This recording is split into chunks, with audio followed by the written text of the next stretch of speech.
During the Giants' 24-10 victory in Buffalo, linebacker Preston Brown was penalized for unsportsmanlike conduct for scuffling with Giants players following an Eli Manning fumble. Brown told the Buffalo News on Tuesday that Odell Beckham struck him when Brown was trying to defend teammate Nigel Bradham. Quote, "That's what he does. He'll get away with it. He's the golden boy of the league. He's on the cover of Madden. Sometimes you get away with stuff like that." The coach, Herm Edwards, is in the house. Appreciate you being here with us. Always good to see you. Welcome back. It's Odell Beckham Jr.? Yes. You're wide receiver, right? Yes. ODB. Okay. Skip. Wait, you got a problem with this? Football must have changed or something. Yeah, it's changed a lot. So the DB should have retaliated against him?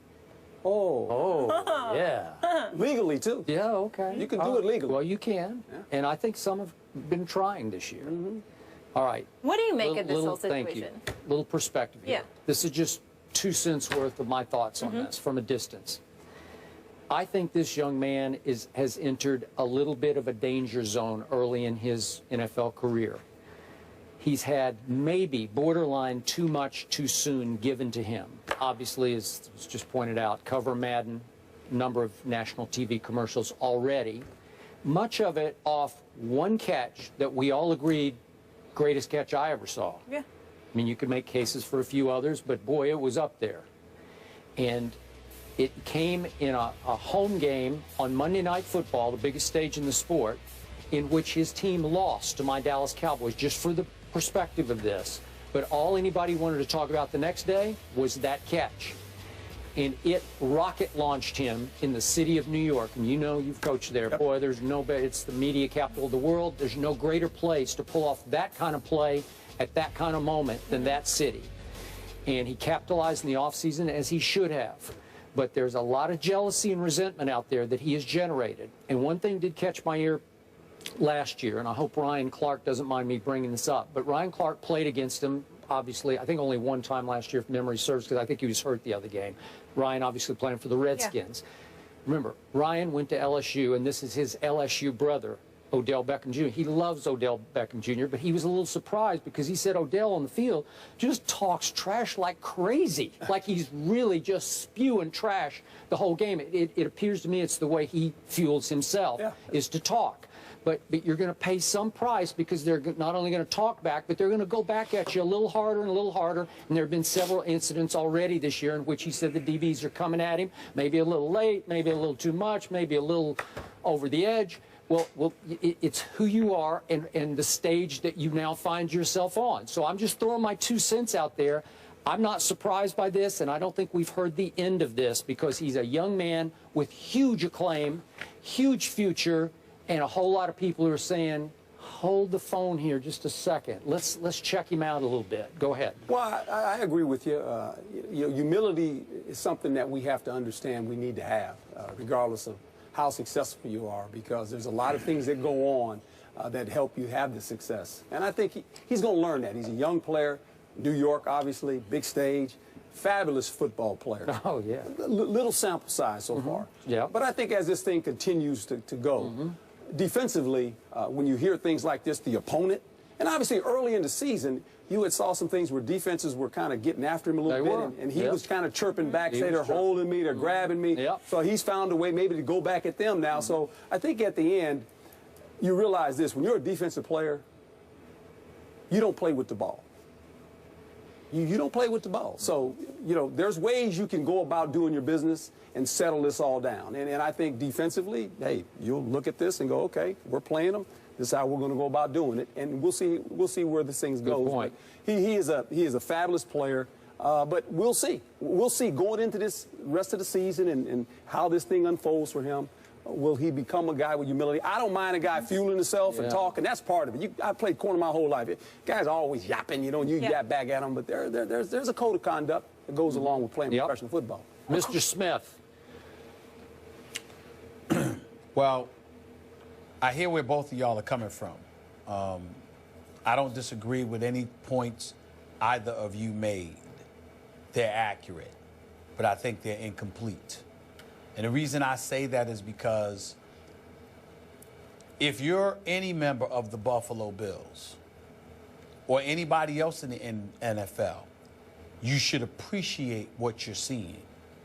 And I'm not just talking about the talents of an Odell Beckham Jr. Coach, what I would surmise to you is, I think it's fantastic for the league. Skip, I'll also ask you to think about this. Why do you think you see players talking smack, celebrating in the end zone, trying to get the attention, fellas?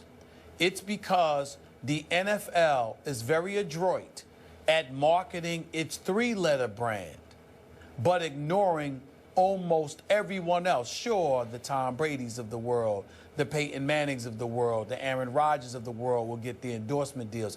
And sure, you'll utilize these players to promote stuff for the NFL Network and for Direct TV and stuff like that.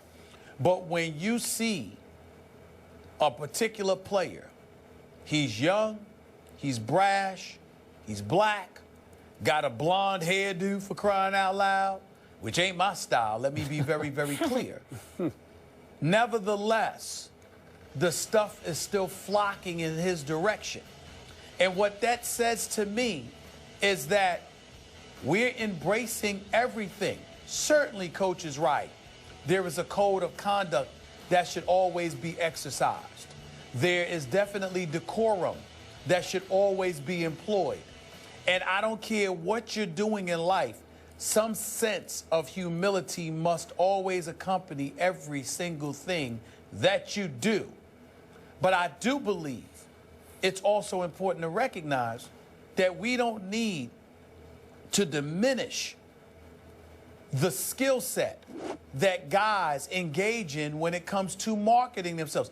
Odell Beckham Jr. isn't just a guy who's successful because he made one spectacular catch.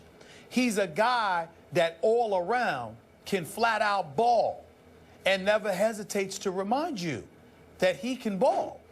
Then he goes out on the field, and for the most part, because against Buffalo he was held to just 5 catches for 38 yards and no touchdowns. But he goes out there for the most part and reminds you of his potential greatness. So what he's done is he's taken his play and he's attached a personality to it, and it might be ruffling some feathers and rubbing people the wrong way. But in the end, it's not just what he's doing that's rubbing them the wrong way. It's the fact that he's getting noticed for it and marketed because of it. And as a result, instead of hating him for it or hating on him for it, I'm talking about the Bills here, instead of hating on him about it, appreciate it, learn from it, and learn how to capitalize on it for yourself. Because all of those things not just assist in elevating the brand, which is already #1, but it's showing and showcasing that there's room for other players to get in the mix from a marketing perspective who don't look like Tom Brady and Peyton Manning and Aaron Rodgers. I like what you just said. I appreciate it. And that did open my eyes to one thing that just occurred to me. And just a quick point, I'll let you speak. But I have nothing but respect for Peyton Manning. But, Stephen A., to your point, there are some nights I'm watching my TV, different games, and I feel like every commercial has Peyton Manning in it. No disrespect to him, but it's like every commercial is another Peyton commercial. After a while, you say, wow. Nationwide is on your side. Yeah. So I get that. My only point about Odell is that he has to be careful about his emotions, his young emotions. They're still a little immature as he tries to figure out his place in this league.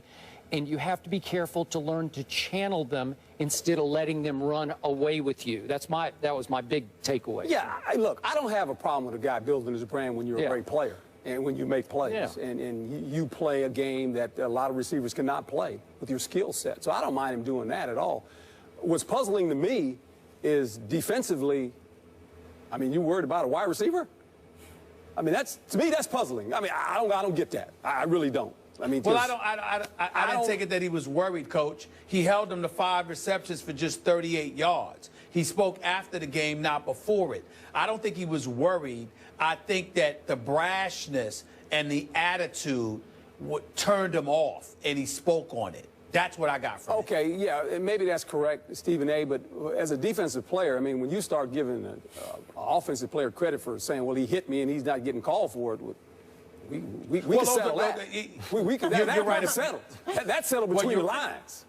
Well, you're right about that, but I think that what he was saying is, I think that was just an excuse to highlight his belief that Odell Beckham Jr. is receiving the golden boy treatment. Well, and that's what it was. That's what it was about. There's a lot of guys that get certain treatment now. Yeah. We can say that about a lot of quarterbacks. Some do and some don't. And by the way, frame this with the fact that the Bills are by far the most penalized team in the National Football League, and they were in the course of getting 17 penalties, and so they're saying, well, what about them? You know, like, oh, they were getting away with. By the way, Skip, it was an ugly game on both sides. By the way, Skip, Rex Ryan had better get his act together. I think the fact that they're the most penalized team speaks to the level of discipline that they lack, which is okay in most instances. But when it comes to Rex Ryan, that was what got him out of New York to some degree. I know. He needs to be careful about that. Yeah, but he took no blame on Sunday anyway. Took a little bit on Monday, I guess. Speaking of Sunday, according to our Dan Graziano, Beckham has been fined $9,000 for his actions in the Bills game. I'm sure that's going to hurt him.